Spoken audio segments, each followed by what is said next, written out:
La agencia de noticias británica Reuters, que la pueden ver ustedes utilizada por varios periódicos y medios de comunicación, tiene un instituto que analiza las tendencias digitales, o sea, el consumo de material digital, ya sea páginas web, redes sociales y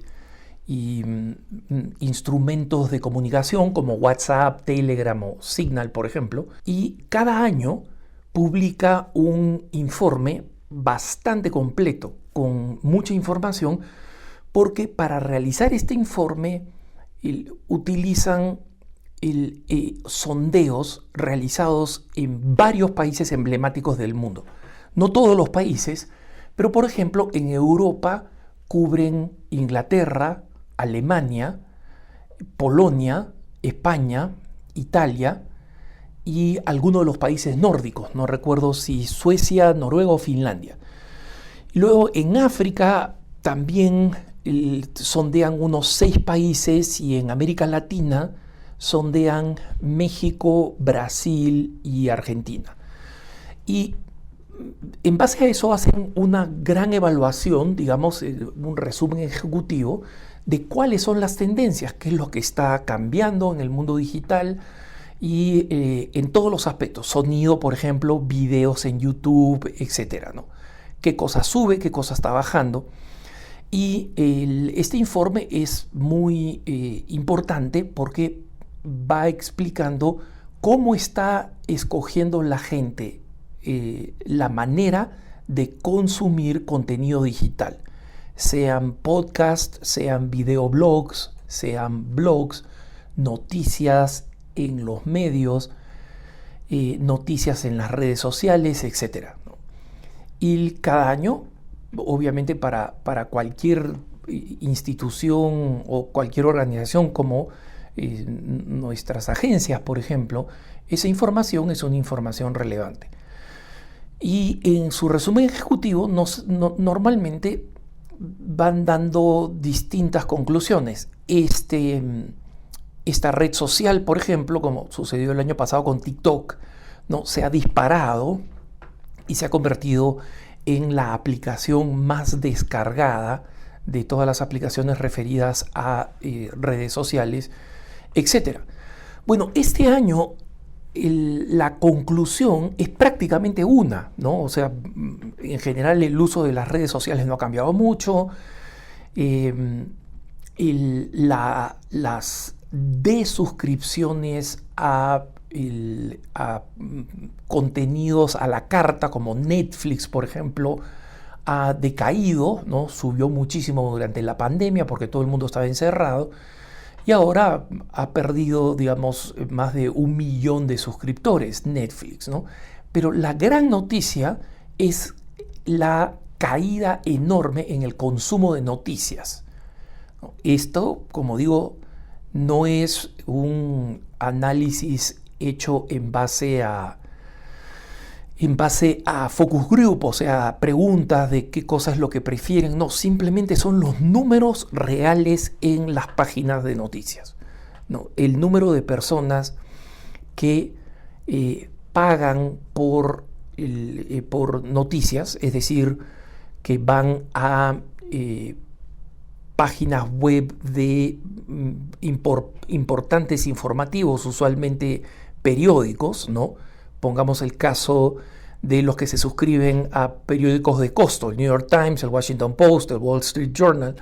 Y en Europa muchos de los principales periódicos y revistas también son de pago, ¿no? Todas esas suscripciones han decaído. O sea, los únicos que están experimentando un crecimiento en las noticias, en la suscripción de noticias es el Wall Street Journal y el Washington Post, pero a costa de gente que para suscribirse a ellos se desuscribe de otros, ¿no? Y muchas de las personas que tenían 2 o 3 suscripciones a distintos medios los han reducido. La única excepción ha sido Alemania, ¿no? Donde el consumidor de noticias alemán sigue suscrito a las noticias. Y El asunto es que esta realidad numérica, ¿no? Que la gente está viendo cada vez menos noticias, que la gente está entrando en páginas con menos noticias, no solamente las pagas, sino también las gratuitas, ¿no? Está marcada por una creciente desconfianza, ¿no? Y como digo, el tema de la desconfianza se supone de este informe de Reuters, pero esta suposición se vio confirmada cuando salió el informe de Reuters.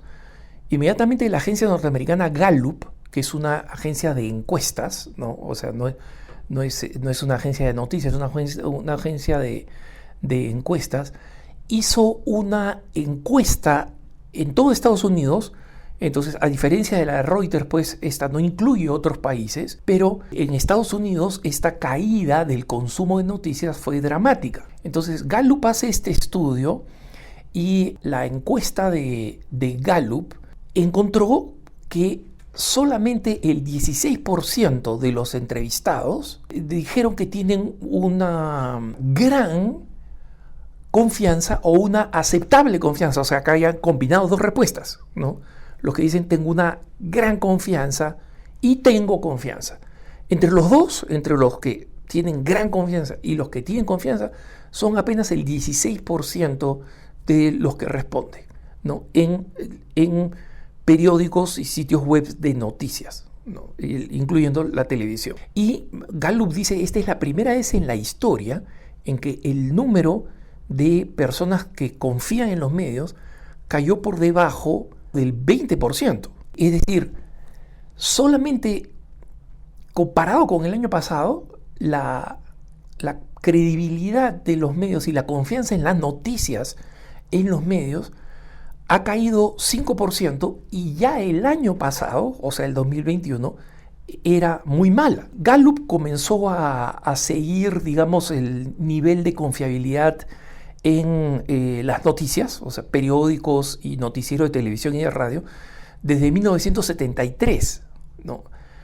Y el número de personas que confiaban en los medios de proveedores de noticias, o sea, televisión, radio y periódicos, ¿no? Acá estamos hablando de la época previa a Internet, llegó a su punto más alto en 1979. Llegó a 1979, donde más de la mitad de los consumidores de noticias norteamericanos confiaban en lo que leían en los periódicos. Y, por supuesto, hay varios detalles en esta encuesta. Por ejemplo, los republicanos y en general los conservadores son mucho más escépticos que los demócratas, ¿no? y los liberales, y también los independientes son los que no pertenecen a ninguno de los dos partidos ni simpatizan con ninguno de los dos partidos. Los independientes también tienen un alto grado, muy parecido al de los republicanos, de desconfianza en las noticias, ¿no? Por ejemplo, 5% de los republicanos respondieron que confían en las noticias, ¿no? 12% de los independientes y 35% de los demócratas, ¿no? El nivel de desconfianza de republicanos e independientes respecto de las noticias nunca llegaron a los niveles a estos niveles tan bajos, ¿no? Y Gallup ha dicho, nosotros hemos hecho esta encuesta, pero tenemos que hacer todavía un focus group, es decir, no solamente los números, porque recuerden, las encuestas son preguntas, ¿confías mucho? ¿Confías regularmente? ¿Confías poco? ¿No confías nada? Pero la gente no da las razones por las cuales no confían, ¿no? El año pasado, cuando Reuters hizo el focus group y comenzó a averiguar por qué la gente no confiaba, comenzó a preguntar por qué la gente no confiaba, se encontró con que la desconfianza tenía que ver con, primero, la contradicción en las noticias, ¿no? Es decir, un medio publica una cosa, otro medio publica otra. En segundo lugar, la falta de confiabilidad en la independencia de los periodistas. O sea, los periodistas no son independientes, los periodistas han tomado partido. Y esto no es algo que acontece solamente en los Estados Unidos. Miren ustedes la prensa española, por ejemplo, en su gran mayoría. Es ferozmente pro aborto, es ferozmente pro ideología de género, es profundamente anticatólica, porque esa es la posición de los periodistas que creen que para ser buenos periodistas tienen que ser, entre comillas, escépticos, ¿no? Pero lo curioso es que son escépticos respecto de un solo grupo de ideas, pero son en cambio esclavos serviles de las ideas de moda en términos de aborto e ideología de género, ¿no? Entonces es muy importante que nosotros comprendamos que esa desconfianza de parte nuestra tiene que seguir creciendo y se tiene que seguir demostrando en el hecho de que nosotros dejemos de consumir aquellos medios que sabemos que distorsionan la realidad y que les hagamos saber que lo que están haciendo es una distorsión de la realidad. Cuando un medio conocido en cualquiera de nuestros países, ¿no? Un medio que tiene el prestigio, la credibilidad de ser un periódico o un canal de televisión de años, de nombre, de reconocimiento, ¿no? Él abusa su posición para permitir que sus periodistas introduzcan opinión y utilicen el lenguaje para insinuar quiénes son los buenos, entre comillas, los abortistas, las feministas, los ideólogos de género, y quiénes son los malos, entre comillas, ¿no? Es decir, los que están a favor de la vida, de la familia, etc. Entonces ellos tienen que saber que los hemos descubierto, ¿no? Y tienen que conocer y escucharnos, quejarnos, escribirlas.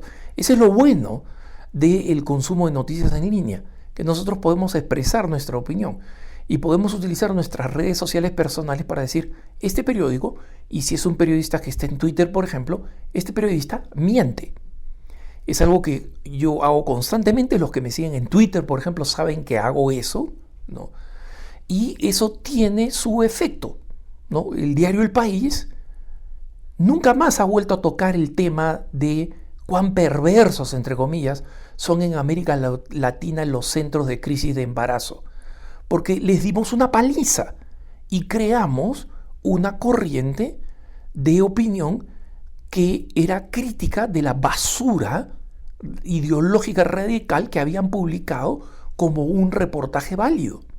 Y eso impidió además que ese reportaje fuera reproducido en la versión que El País tiene en inglés, que es una versión que no da dinero, pero que la tienen ahí por razones ideológicas, financiada por razones ideológicas. Entonces, es importante que nosotros sepamos que tenemos el derecho de protestar, tenemos la oportunidad de castigarlos especialmente con nuestro bolsillo. Porque, ¿qué pasa?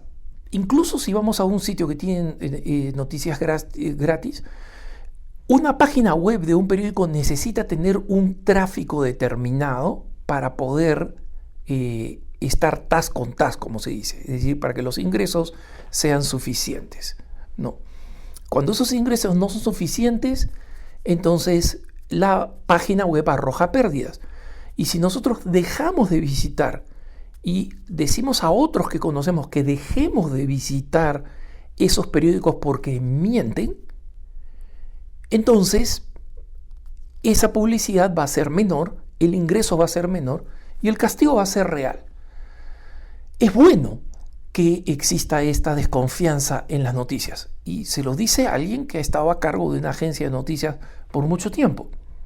¿Por qué? Porque los que decimos las cosas transparentemente somos una agencia católica, nunca lo hemos ocultado en Así Prensa, ¿no? Yo soy un periodista católico, nunca lo he ocultado, pero nunca he mentido. No he mentido. No he manipulado el lenguaje para que crean otras cosas. Cuando estamos en contra de la ideología de género, estamos en contra de la ideología de género porque somos una organización católica y porque sabemos que la ideología de género es fatal para la sociedad y para la cultura, no solamente para los creyentes. No. Entonces, ¿eso es tomar partido como católico? Sí. ¿Pero manipular la información? No. Entonces, es bueno que la desconfianza en los medios crezca, porque los periodistas tienen que saber que la época en la cual su palabra era una palabra sagrada ya se acabó. Hoy día tienen que demostrar que dicen la verdad. Que tengas un buen día.